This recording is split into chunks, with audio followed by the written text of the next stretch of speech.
Hello, I'm Will, and I was interrupted earlier, so this is part two. Okay, let's see. I think we were right after Gununganap.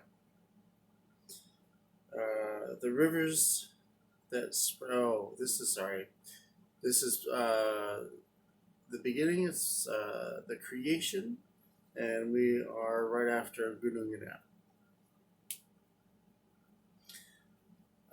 The rivers that sprang from Ungamur streamed into the void. The yeasty venom in them thickened and congealed like slag, and the rivers turned into ice. That venom also spat out drizzle, an unending dismal haggard that, as soon as it settled, turned into rime. So it went on until all the northern part of Gunganet was heavy with layers of ice and hoar frost, a desolate place haunted by gusts and scudders of wind. Just as the northern part was frozen, the southern was molten and glowing. But the middle of Gungina was mild and hanging on air in a summer evening. There, the warm breath drifting north from Muspel met the rime from Niflheim. Um, I believe that the rhyme is the same as the Rhine in Germany and Scandinavia. Around, I don't know my geography very well, but around that area.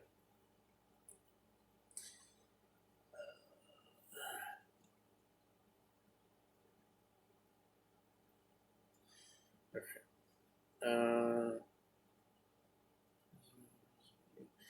There, the warm breath drifting from Muspel met the rhyme from Niflheim. It touched it and played it over, uh, and the ice began to thaw and drip like quickened. Excuse me. Life quickened in those drops, and they took the form of a giant. He was called Ymir. Ymir was the first frost giant. He was evil from the first.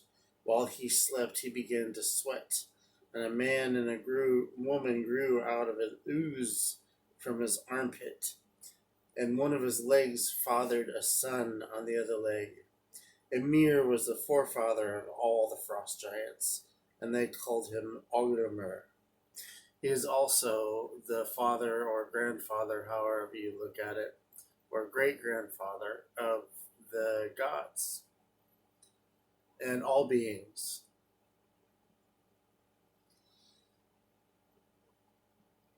As more of the ice in Gilgamesh melted, the fluid took the form of a cow. She was called Ogmilla. Emir fed off the four rivers of milk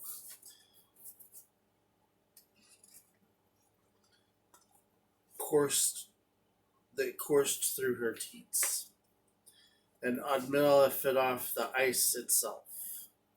She licked the salty blocks, and by the evening of the first day, a man's hair had come out of the ice. Admilla licked more, and by the evening of the second day, a man's head had come. So she was licking a man out of the ice. Admilla licked again, and by the evening of the third day, a whole man had come. His name was Buri. Buri was tall and strong and good looking. In time, he had a son called Bor. Then Bor named a daughter of Bolthar, one of the frost giants. Her name was Bestla, and she mothered three children, all three of them sons. The first was Odin, the second was Vili, and the third was Ve. All of this was happening in the beginning, before there were waves of sand, the sea's cool waves, waving grass. There was no earth and no heaven above, only Muspel and Niflheim, and between them Gungunat. The three sons of Bor had no liking for Ymir and their growing gang of unruly, brutal frost giants. As time grew on, they grew to hate them. At last, they attacked Ymir and killed him. His wounds were like springs. So much blood streamed from them, and so fast, that the blood drowned all the frost giants except Boromir and his wife. They embarked in their boat. It was made out of a hollow tree trunk and rode on a tide of gore. Odin, Vili, and Ve hosted the body of the dead frost giant on top of their shoulders and carried it to the middle of Lungana. That is where they made the world from his body. They shaped the earth from Mir's flesh and the mountains from his unbroken bones, and from his teeth and jaws, the fragments of his shattered bones, they made rocks and boulders and stones. Odin, Vili, and Ve used the welter of blood to make landlocked lakes and to make the sea. After they had formed the earth, they laid the rocky ocean a ring right around it, and it is so wide that most men would dismiss the very idea of crossing it. Then the three brothers raised Ymir's skull and made the sky from it and placed it so that the four corners reached to the ends of the earth. They set a dwarf under each corner, and their names are East and West and North and South. Those four dwarves are also the same dwarves that Freya had made a deal with and had sexual relationships with in order to create the Brisingamen necklace that she wears. Anyway, then Odin and Vili and Ve sized on the sparks and glowing embers from Muspel, and called them sun and moon and stars, and put them high in Gunganut to light the heaven above and earth below. In this way, the brothers gave each star its proper place. Some were fixed in the sky, and some were free to follow the paths and appointed for them. The earth was round, and within the ring of the deep sea, around the strand, the sons of Bor marked out tracts of land and gave them to the frost giants and the rock giants, and there in Jotunheim the giants settled and remained. They were so hostile that the three brothers built an enclosure further inland around a vast area of earth. They shaped it out of Ymir's eyebrows and called it Midgard. The sun warmed the stones, earth, and the ground was green, the sprouting leeks. Midgard, by the way, is earth. The sons of Bor used Ymir's brains as well. They flung them up into the air and turned them into every kind of cloud. One day, Odin, Vili, and Ve were standing along the frayed edge of the land where the earth meets the sea, and they came across two fallen trees with their roots ripped out the ground. One was an ash, and the other one was an elm. Then the sons of Bor raised them and made them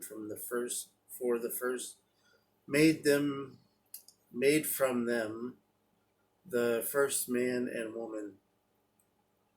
Odin breathed into the spirit of life.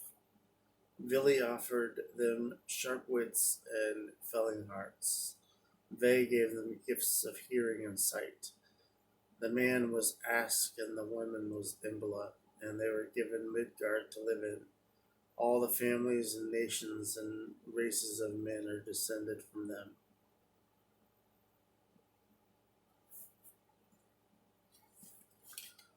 So,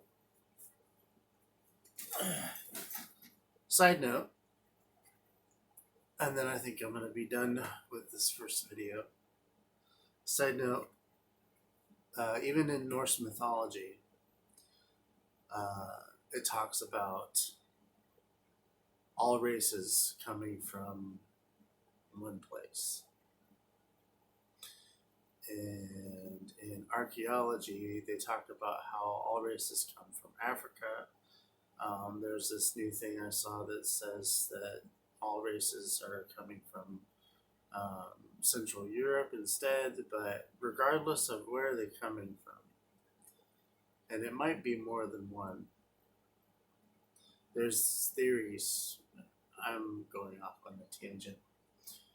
Okay, so my point is that we're all family.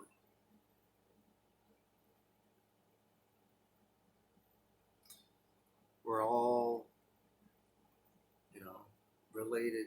We're all humans. I don't understand why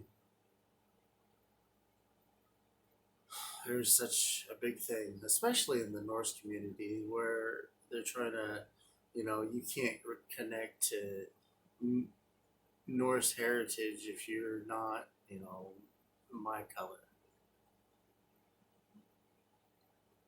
If it calls to your heart, then it calls to your heart. It doesn't matter what color you are. We're all the same family.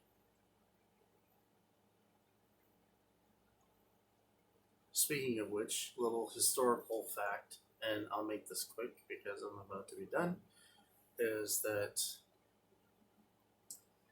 during the Viking Age, which is one of the more popular ages for, the Norse, Scandinavians, Danes, Saxons, whatever, one of the most popular eras.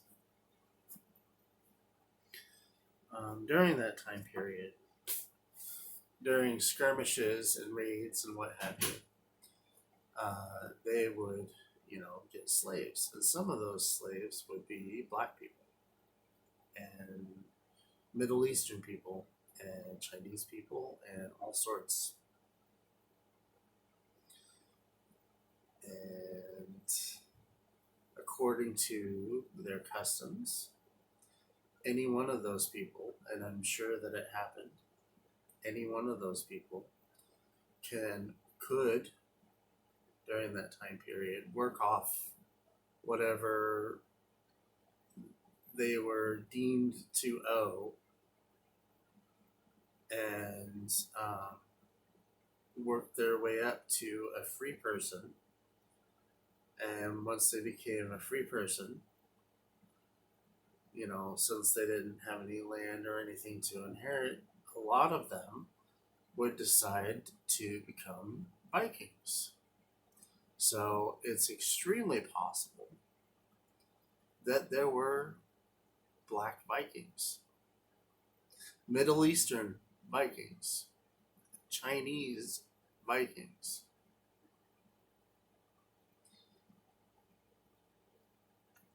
Anyway, that was my tangent. I hope everybody has a very, very, very, very good day. I'm Will.